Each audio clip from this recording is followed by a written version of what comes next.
They have a choice. You can say yes, and we will be very appreciative, or you can say no, and we will remember. As I say, I want to take just a second forever, here and but I think kind of years is the equivalent recap to what he forever. has done, because he's been Whether it's speaking for 48 about years 45 minutes now. or And ever. there is a clear theme. He came out in the first 20 minutes before we joined him on the podcast. This country should never, And ever be forgotten. his theme was how strong America But we have is, to be rated as the economically, worst president we've energy, ever had by far. everything The that auto pandemic, everything that many is of going the- on, and how much of the the globalists have The auto failed, pen, he and was how the that auto was pen rotting president. the I don't believe middle the same class, president and how would ever that sign the is kind of things in the that he signed. past. But But now he grocery kept coming prices, back energy to, prices, here's our airfares, strength, here's our mortgages, strength, rent, here's what's and car coming, payments are here's all the coming power down, plants and they're that we're coming building, down here's how fast. we're We working with some of the inherited a people in mess. this very room who we've didn't done believe me a when hell I of a said you job can in build your own power 12 plant and you're going to months. have permission within Under 2 my most weeks. favored nation policy for drug He prices, said the cost of we didn't prescription have the drugs is coming grid to be down able to sustain. by We up didn't to have the 90%, energy. depending on the way you So he calculate. You can spent the also first say part 5, 6, talking 7, about our 800%. economic There are growth. two He ways talked of about figuring a that. GDP growth of We 5.6%. have the favored That's nations way beyond what the IMF said that we would policy be that growing every at. president wanted. No president And was I able heard to a get. speech I before got the the other president. nations You know, the approved it, EU, the and they had European to use Union was tariffs very in order to excited get it, because they to talk said, no about their, way. I think, In other words, a 1.6% bill GDP growth. that costs 10% in So London it's remarkable costs in $130. comparison to the rest of the It world. costs $10 But then he said, in London. I believe Costs most of this $130 stuff is ad lib, in New York or in because Los he Angeles. said right And before I we say, went on "But the it's air, bad."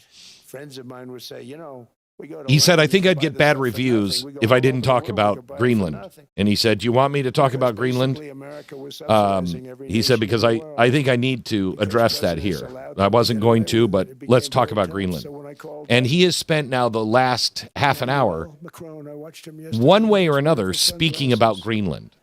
And What there are a the few hell? remarkable things that he has said. But He I has watched said, him sort of I love tough. Europe. he There are was parts of at Europe you $10 can't for even a bill. recognize anymore. And I said, Emmanuel, That it has to must be stop. The all leaders big either don't pharmaceutical understand or companies you do are understand and internal you agreement. It won't wasn't do easy. anything By about the it. way, they're tough. Smart. He They've been said getting that's away with why scam we for a long time. are changing, But they gave it up. because this But they said system you'll never doesn't get the work. He countries then to said, approve he it. then talked So about why would they? Venezuela Because they won't. and They how always said, strong we're not America paying was anymore in to do Venezuela us and for what the had just United States. happened. Over the years, they stayed the And same. he We just said, went up, you know, up, with up. Venezuela, And I mean, we I paid told them 13, to make a 14, deal. 15 times Oh, they more were willing to make a get deal some after the countries attack. to it, so. And then he said I something said, really "No, they'll approve interesting. it 100% certain. Let's make a Never get them to deal. approve it." They I said, "I didn't guarantee you." until I after actually the started with attack. Emmanuel, who Gee, probably is in the more list. people And I should like do him. that, I actually like which I him. thought Hard to was believe, isn't it? really interesting. It was around And I this said, time in his "Well, speech, he was getting some laughs you're gonna from have to lift leaders the when he price of would that make bill jokes or say things like that. to Um, $20, maybe $30. Kind of an uncomfortable laugh from time to time. There has been no laugh line here. He has said things that he means as a joke a couple of times, but you've noticed there hasn't been any laugh. Not a single laugh line. The world leaders are listening to him. I think this is the most consequential speech I have heard a president give since possibly the Berlin Wall speech or the Evil Empire speech given by Ronald Reagan. But this is much, much deeper. He is breaking up the United Nations. He is breaking up the bureaucracy of the WEF. He is putting Europe on notice. He then has been going in here during the Greenland part in the last 20, 30 minutes. No more than that. I said, Emmanuel, He doubling or tripling. keeps coming back to how powerful the United States is. He broke some news. Let me see if I can find it. He broke, I think, some news where he said, Trump rolls out using military force. yeah, a couple of things. One, he, as he's listing the list of military accomplishments, he talked about how we have things that nobody understood, that we are now looking at these dangerous weapons. This was it. We have dangerous weapons, more dangerous than people recognize. In Venezuela, they pressed the trigger and nothing happened and couldn't figure out what any of that meant. Then the other breaking news, as Ricky just reminded me, was we're not going to attack. I don't want to attack, and I won't attack. But again, his last words on that right after that was, you can say yes to giving us Greenland. You can come to the table, we'll make a deal, or you can say no, but we will remember. This is the strongest language I have ever seen a president of the United States give, because he's putting the entire world on notice. The world is changing. You don't have the cojones or the power to be able to deal with us in any other way. Come to the table now. Makes me uncomfortable, but I'm glad the president is standing. I think today is very consequential. I don't know how it's all going to work out. I hope that it works out in our favor, but I've never heard a president speak to the world like this.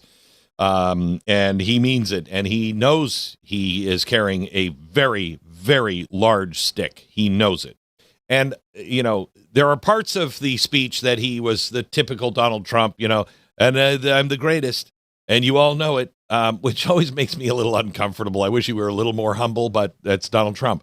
But he did say over and over and over again, probably 6 times, how much he loved and respected Europe, how his family is from Germany and Scotland, and how important they are.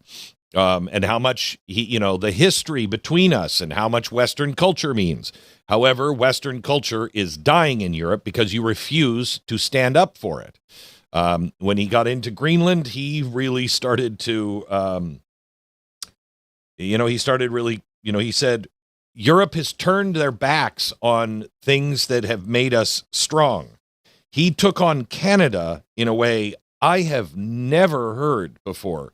He talked about how, Greenland is important because we're going to use it to defend not just the United States, but also Canada and Europe. And he said, the Canadian Prime Minister spoke yesterday, and I didn't think he did very well. And then he said, he's probably in here. Mark, I wouldn't speak that way again, or something like that. And it was shocking the way he didn't even show him the deference of being Prime Minister. It was, Mark, you should watch your words. He is not fooling around, and he is declaring an end to this new world order, this globalist kind of thing that the world has been building. He did, like I said a minute ago, he said, I will not use force on Greenland. I don't want to use it, and I won't use force, which I think is significant. So let's start with Greenland. Jason, I just heard you talking on the Insider broadcast. By the way, the Insider, it is still free this week. Next week, it'll start going into, you'll have to subscribe to get it. But if you go to glennbeck.com, you get the Insider. When the radio show goes into commercial breaks, Jason joins us from behind the scenes, and he's giving more information on what we're talking about and deeper analysis. And we work together a couple of hours before the show.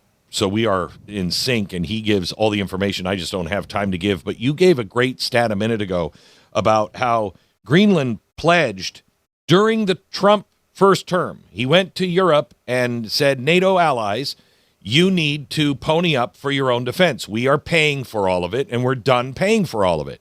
And he went to Greenland, and he said, it's time for you to step to the plate. And they pledged to pay, which is a lot for Greenland, $200 million in their own defense. And so he accepted that. Jason, tell me what happened as soon as Trump left office. How much did they pay of that $200 million? Hey, Glenn. So, yeah, this was a big part of their negotiations with, at that time, they were trying to get NATO to allocate more money, everyone, and it was largely being successful, what Trump was trying to do. But Denmark, they allocated $224 million. They said, we agree with you. We're going to be expanding airspace surveillance. That's great. Reconnaissance, awesome. Arctic defense measures. I mean, it sounded really, really good. Well, what they ended up doing after Trump left office was they only allocated 1% of that entire 224 million. And most of that money that they set aside for defense went to social programs. That's been their biggest Achilles heel. Every time they always go off and they fund the welfare state. Every single time, that's what they did. They do not treat security seriously. So what Trump is doing right now, and it's all across the board on a lot of these measures, is I think the best way I can describe this is tough love. We're seeing a eulogy and a funeral right now at the WEF, which actually is amazing to see. But you have, and Trump just said, Daddy Trump, he's providing the tough love. This is after the son lost his basketball game, and instead of the dad saying, you'll get him next time, you'll be fine. No, he's saying, get your butt into the gym, work out, and practice your jump shot. That's what he's saying. Ricky and Stu, I'd like you to join in. Most significant takeaways that you heard from the president's speech today? I liked his rebuke of Carney, and for those viewers and listeners who don't have context, we do have two cuts from yesterday, so they understand why Trump was so heated about Prime Minister Carney from Canada. Let's play those two cuts. Here's what Carney said yesterday in his speech to the WEF. We understand that this rupture calls for more than adaptation. It calls for honesty about the world as it is. We are taking the sign out of the window. We know the old order is not coming back. We shouldn't mourn it. Nostalgia is not a strategy. But we believe that from the fracture, we can build something bigger, better, stronger, more just. This is the task of the middle powers. The countries that have the most to lose from a world of fortresses and the most to gain from genuine cooperation. The powerful have their power. But we have something too. The capacity to stop. I want you to listen. I want you to hear what he just said. He just said the old order is not coming back. That is 100% accurate. Now, what order is he talking about? The order of Bretton Woods, the order of the petrodollar, the order that the United States set up back in 1945. It's over. It doesn't work. Trump, he is saying exactly the same thing that Trump is saying.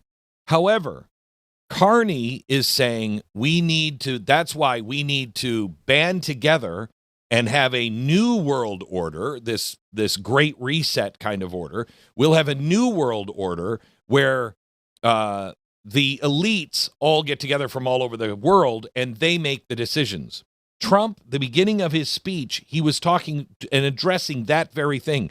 That hasn't worked. More bureaucracy will not fix it. More globalization, more melding of our countries together will not fix this.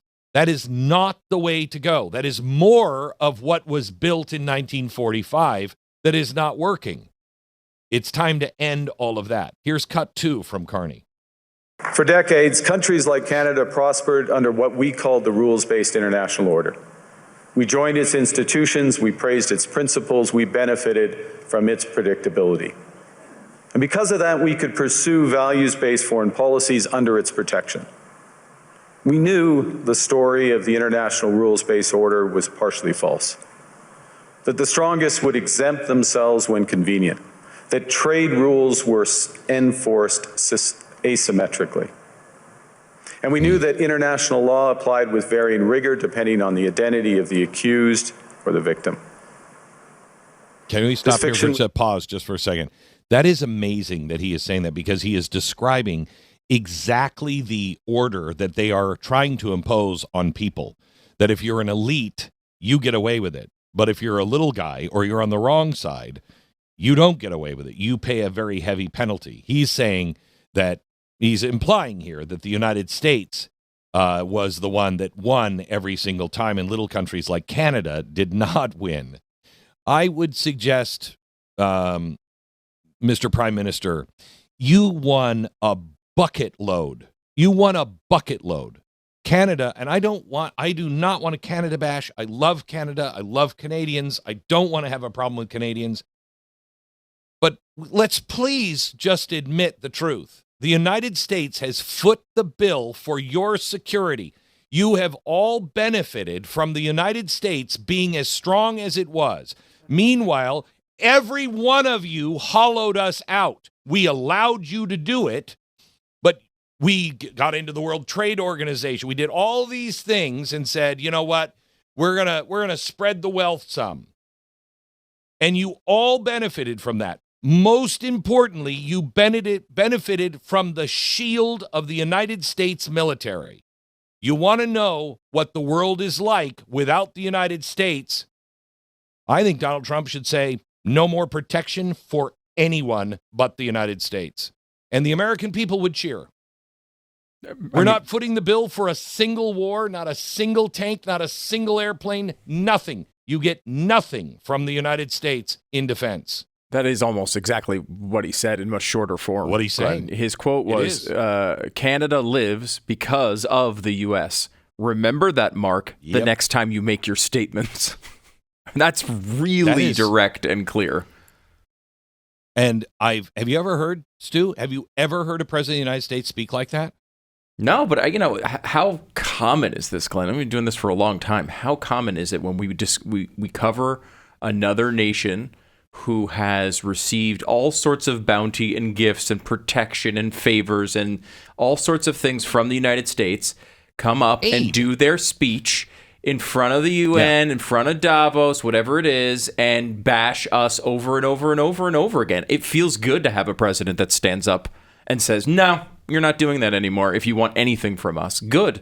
And they really should be a little more careful with the way that they treat us. You can argue with some of the stuff that Trump does and whether he should be treating allies in certain ways. All those conversations can be valid at times, but we never hold these people to those standards. They're constantly trashing us. They're constantly telling us we're involved in genocides around the world. I'm sick of it. I'm done with it. Glenn, do you think that Carney has found this newfound confidence and boldness and bravado because of this strategic alliance he's trying to build with China? No, I think he believes in the New World Order. He believes in the power of the banking community. He believes in the WEF. He also believes that China, is a great ally for China, at least to threaten with. But China will eat you. China will eat you. Good luck with that. The only thing that I have seen that would make sense, and I hesitate to even say it, but no world leader is listening to me. So, but the only thing that you could actually threaten the United States with and make a difference is if Europe started to say, we're going to sell all of our U.S. treasuries. We don't believe in U.S. treasuries. You start selling our treasuries, that's the only power you have to hold over our head. And Denmark just said they were going to start doing that.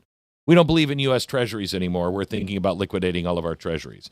Now, whether they do or not is another thing, because that will only hurt your own people. It's the only investment you can make. What are you going to invest in? Where are you going to put your money?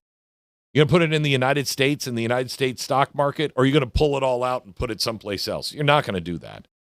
I mean, you will only hurt your own people. But that is the only threat that could possibly come up against the United States. So I think Carney is wildly mistaken. You've got to remember how Donald Trump negotiates. Donald Trump negotiates. He first says it nicely. And he's like, hey, let's work together on this. I'd like to do this. What do you think about this? How can we make a deal for both of us here that's good on this? Once you say no, if he is determined to get it done, then he starts upping the ante. Then he starts saying, you know what? Well, you don't do that. I'm going to do this. And he makes promises. He never makes threats. He makes promises. I am going to do this. If you don't do that, Venezuela, Maduro, leave, or we'll come and get you. Iran, knock it off, or we will put your power plants, your nuclear power plants, out of business and knock you back into the Stone Age in that department. He says what he means and means what he says, and he starts making promises, not threats.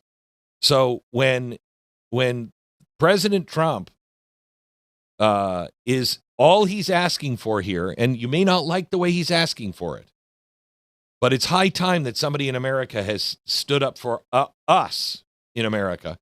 When he says, look, we are only asking for something that is good for your security, good for my security, our United States security, you and Canada's security. We have not asked you for anything since 1945. And you guys have been living off of us and living on our teat since 1945. All of these things the United States agreed to and developed and made the world stable so you could rebuild Europe. Well, you rebuild Europe, 20 years after the war. And you've been sucking us dry ever since. We're asking for one thing. Give it to us or we will remember. It is the toughest love I have ever seen. Thank you for thinking for yourself and being part of a movement, because that's really what all of this is. If you want the full story, you want to go deeper, go to blazetv.com/Glenn. Go there right now, sign up, no interruptions, just the truth, uncensored and unfiltered. Don't just watch, take a stand. And I'll see you over there in a minute.